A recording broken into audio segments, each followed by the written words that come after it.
Shalom saudara-saudari sekalian, marilah kita berdoa. Bapa dalam sorga, kami bersyukur kepadamu pada saat ini. Engkau menyertai kami, memberikan kepada kami kasih karunia dan keselamatan. Kini kami Tuhan akan mendengarkan firman-Mu. Berilah kepada hati dan pikiran kami damai-Mu di dalam menyambut firman-Mu. Dan ampunlah kami atas segala keberdosaan kami.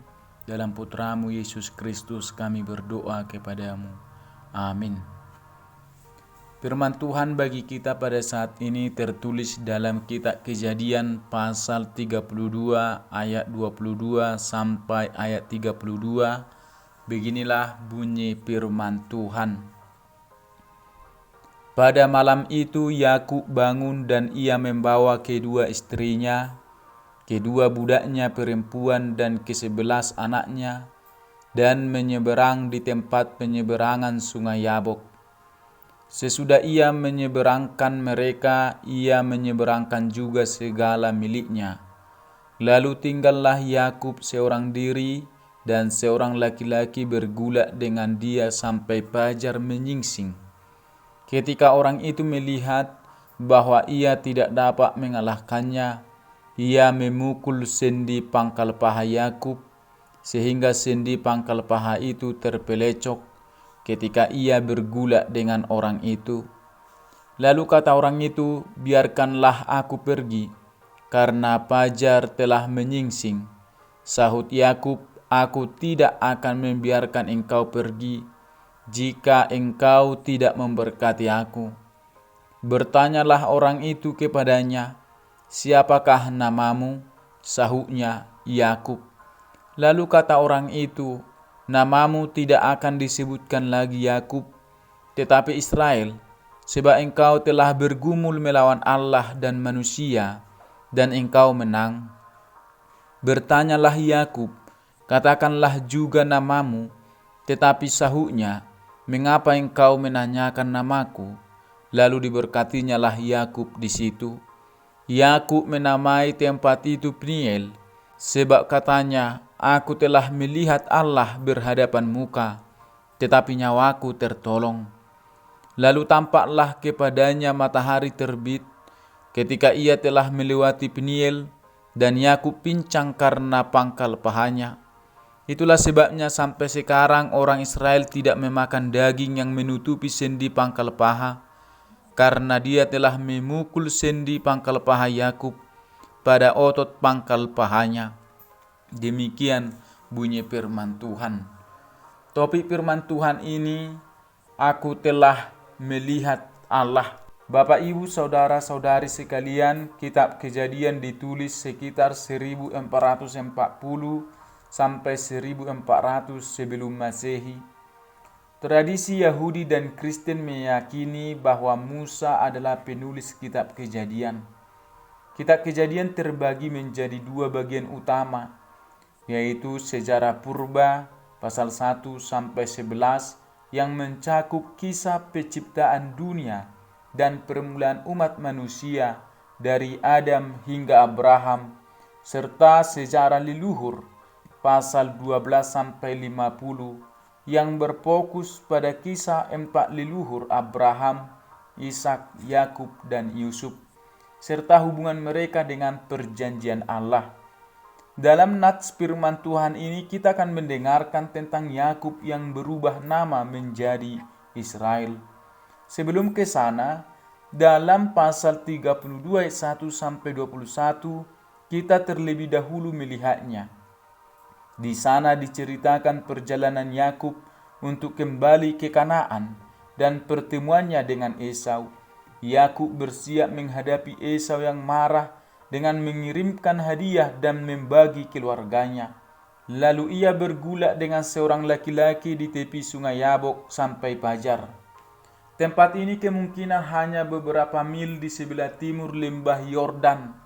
Jabok bergabung dengan sungai Yordan sekitar setengah jalan antara Laut Kineret atau Galilea dan Laut Garam atau Laut Mati. Ketika Yakub sendirian, setelah melakukan segala yang ia bisa untuk mengamankan keselamatannya, Tuhan datang kepadanya. Seorang pria yang tidak dikenal menyerang Yakub, dan ia harus berjuang untuk hidupnya. Pria itu adalah malaikat Tuhan. Perlu diingat bahwa Tuhan mengambil inisiatif dalam bergumul dengan Yakub, bukan sebaliknya. Tuhan membawa Yakub menuju akhir dari dirinya sendiri. Dia membimbingnya menuju keyakinan yang pasti bahwa Tuhan lebih tinggi darinya dan bahwa ia harus tunduk pada pimpinan Tuhan dalam hidupnya. Pertemuan besar dengan Tuhan terjadi ketika Yakub menyadari dirinya terpapar pada situasi yang sepenuhnya di luar kemampuannya. Ini bukanlah sebuah penglihatan atau mimpi, tetapi suatu peristiwa nyata. Cedera pada sendi pinggul Yakub membuktikan hal ini. Ini adalah wahyu ketiga Tuhan kepada Yakub. Penolakan Yakub untuk melepaskan pria itu menunjukkan kesungguhan rasa perlunya akan pertolongan Tuhan. Sekali lagi, Yakub menunjukkan keinginannya yang kuat untuk mendapatkan berkat. Yakub menyelesaikan dengan bergumul dengan Tuhan. Apa yang sudah ia lakukan bahkan sejak dalam kandungan ibunya, yaitu usahanya untuk mendapatkan hak kesulungan, dengan kata lain, untuk kepemilikan janji perjanjian dan berkat perjanjian, untuk menyelamatkannya dari tangan saudaranya. Penting bagi Tuhan untuk pertama-tama menemuinya sebagai musuh dan menunjukkan bahwa lawan sebenarnya adalah Tuhan itu sendiri, dan bahwa ia harus mengalahkannya terlebih dahulu sebelum berharap untuk mengalahkan saudaranya. Dan Yakub mengalahkan Tuhan, bukan dengan kekuatan daging yang dengannya ia sebelumnya bergumul untuk Tuhan melawan manusia, atau Tuhan meyakinkannya tentang hal itu dengan menyentuh pinggulnya sehingga keluar dari sendi, tetapi dengan kekuatan iman dan doa, meraih pegangan yang kuat pada Tuhan bahkan sampai pada titik diberkati, yang membuktikannya sebagai seorang petaring sejati Tuhan yang bergumul dengan Tuhan dan dengan manusia, yakni yang dengan bergumul dengan Tuhan mengalahkan manusia juga. Dengan bergumul dengan Tuhan, Yakub memulai tahap baru dalam hidupnya. Ia adalah manusia baru karena kini ia mulai berhubungan dengan Tuhan dengan cara yang baru baginya. Sebagai tanda ini, Tuhan memberinya nama baru yang menunjukkan hubungan yang baru dengan Tuhan. Israel berarti orang yang bergumul dengan Allah atau orang yang berjuang dengan Allah. Pengakuan nama lama dan kecocokannya yang tidak menguntungkan yaitu Yakub membuka jalan bagi nama baru yaitu Israel. Nama Israel menunjukkan keadaan spiritual yang ditentukan oleh iman. Dan dalam hidup Yakub, keadaan alami yang ditentukan oleh daging dan darah masih terus berdampingan dengan ini. Nama baru Yakub diteruskan kepada keturunannya yang disebut Israel sebagai bangsa perjanjian. Sebab seperti berkat dari konflik nenek moyang mereka diturunkan kepada mereka sebagai warisan spiritual, demikian pula mereka harus menjalani tugas untuk menjaga warisan ini dengan melanjutkan dalam konflik yang serupa. Elohim muncul di sini untuk menonjolkan kontras antara Tuhan dan makhluknya. Yakub berhasil dalam arti memperoleh permintaannya dengan mengakui ketergantungannya dan berpegang pada Tuhan sebagai penyelamatnya. Seseorang bertanya-tanya, "Mengapa kau bertanya tentang namaku?" adalah cara lain untuk bertanya, "Yakub, tidakkah kau menyadari siapa aku?" Pandangan lain adalah bahwa Tuhan menahan namanya untuk meningkatkan kekaguman Yakub terhadap peristiwa besar ini dan untuk mengesankan makna peristiwa tersebut pada Yakub lebih lagi. Yakub percaya bahwa ia telah melihat Tuhan secara langsung. Para leluhur percaya bahwa siapapun yang melihat Tuhan secara langsung akan mati. Ia mungkin juga bersyukur bahwa malaikat tidak memperlakukannya lebih keras seperti yang seharusnya. Peniel terdengar lebih seperti wajah Tuhan dalam bahasa Ibrani daripada Penuel yang lebih umum. Hasil dari krisis spiritual dalam hidup Yakub ini jelas bagi siapapun yang mengamatinya sejak saat itu. Ini secara harfiah mengakibatkan perubahan dalam cara langkahnya. Ketika Tuhan menyentuh urat terkuat Yakub yang petarung, ia mengerut dan bersamanya percaya diri Yakub yang terus-menerus pun lenyap. Setiap Kristen tidak perlu mengalami jenis pengalaman drastis ini. Abraham dan Ishak tidak melakukannya.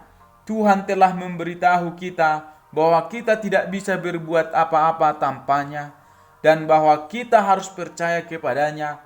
Hanya ketika orang-orang pilihan Tuhan tidak percaya kepadanya, dia harus mengajarkan pelajaran ini kepada kita. Terkadang dia harus menjatuhkan kita sangat rendah untuk melakukannya. Setiap Kristen harus menyerahkan dirinya kepada kepemimpinan Tuhan. Jika hanya perenang itu tunduk pada air, air akan menopangnya.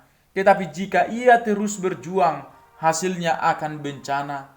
Mari kita belajar untuk percaya, sama seperti kita belajar untuk mengapung. Agar menjadi kuat dalam iman, seorang percaya harus meninggalkan kemandirian diri. Saudara-saudari seiman, kita telah melihat Allah, yang berarti melihat Allah dalam kemuliaannya, melalui Yesus Kristus yang telah tertulis tentangnya dalam Alkitab, yaitu firman-Nya, serta memahami keberadaan dan kehadirannya melalui pengalaman pribadi atau persekutuan dengan sesama orang percaya. Ini bukan berarti melihat Allah secara fisik atau utuh, karena hal itu tidak mungkin bagi manusia berdosa tanpa mengalami kematian, melainkan melihat manifestasinya dalam cara yang dapat diterima oleh mata manusia.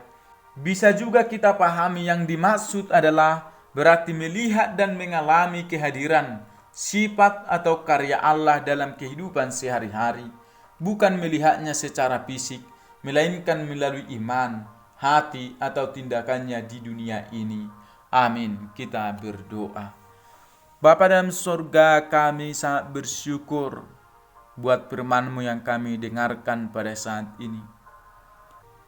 Kuatkan dan tolonglah kami untuk melakukan firman-Mu di dalam Roh Kudus-Mu, sebagaimana kami telah beriman kepadamu, bertemu dengan Engkau melalui firman-Mu, yang dapat kami dalami, yang dapat kami baca dan dengarkan.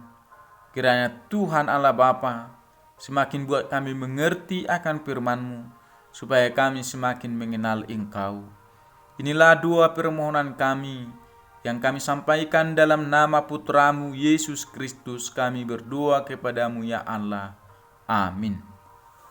Salam sejahtera bagi kita semuanya. Shalom.